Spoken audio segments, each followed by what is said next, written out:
President William Ruto has launched a scathing attack against his boss, President Uhuru Kenyatta, over reports he was backing plans for the revival of moribund NASA outfit. In a bare-knuckle attack that clearly points to growing rift between him and President Kenyatta, the Deputy President took to his social media pages to question that move. The DP appears unhappy over a meeting held at State House between the President and leaders from Lower Eastern, during which he asked NASA leaders to unite ahead of the 2022 general election. The push for the revival of NASA has been gaining momentum despite resistance from one affiliate party leader, Musalia Mudavadi. Jeff Kirui begins our bulletin tonight. President Uhuru Kenyatta's State House meeting with leaders from the Lower Eastern region on Monday, and talk of President supporting one of the NASA principals has reignited the simmering political cold wars between him and his deputy William Ruto.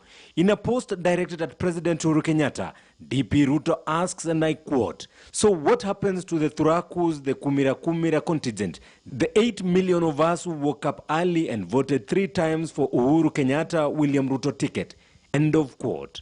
Wakati tunaungana kuangalia macho kwa macho, ana kwa ana, au viongozi wa NASA, kiongozi ambaye atakuwa mbele sisi kuangalia na yeye macho kwa macho ni Uhuru Kenyatta, sababu amepewa kazi mpya. Yeye ndiye campaign manager wa chama cha NASA, yeye ndiye campaign manager wa viongozi wa upinzani.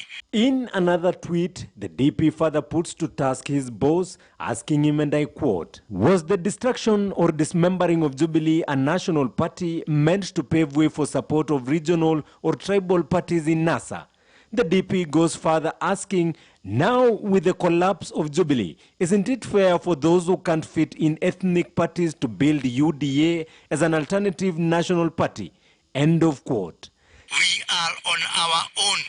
Tuanze kujipanga sasa. The president has more than once accused his deputy of politicking for his 2022 presidential bid. Tulisonga pamoja hapa katikati, ndio sasa 2022 ikaanza kuwa inapita.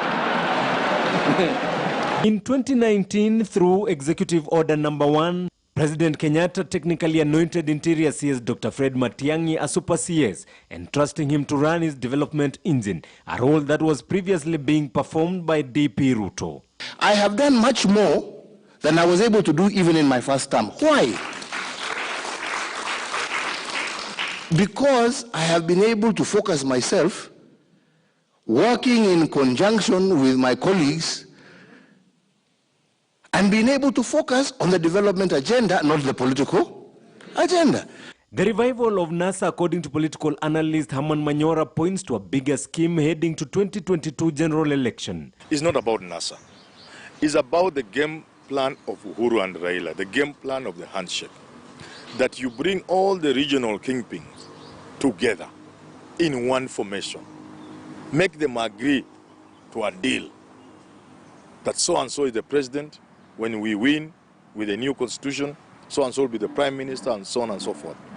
Wamenipangia sana. Lakini na mimi pia nimepanga. Itakuwa hivi.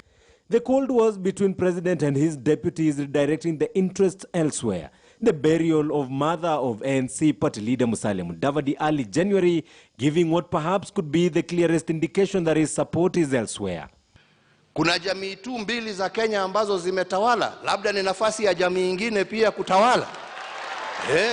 Jeff Kirui, KTN News. Great, let's see how that plays out in the coming days. I want us to turn our attention